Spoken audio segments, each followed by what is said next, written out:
মক্কার ছেলেটা মোটা সুরে, মোটা গলায়, মোটা আওয়াজ, আশহাদু আন্না মুহাম্মাদার রাসূলুল্লাহ,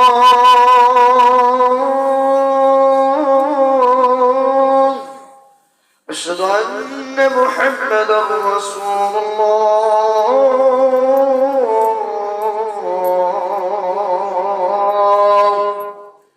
হাইয়া আলাস সালাহ,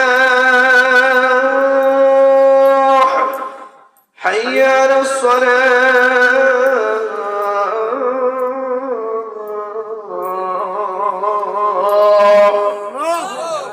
যারা ঘুমাইছে তারা এত তাড়াতাড়ি কোন হুজুর আজান দেয় ফজরের, কথা বলে ঠিক কিনা?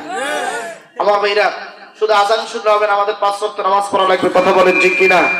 আল্লাহ পাক আমাদের সবাইকে 5 ওয়াক্ত নামাজ আদায় করার তৌফিক দান করুক, শুকর বলুন আমিন।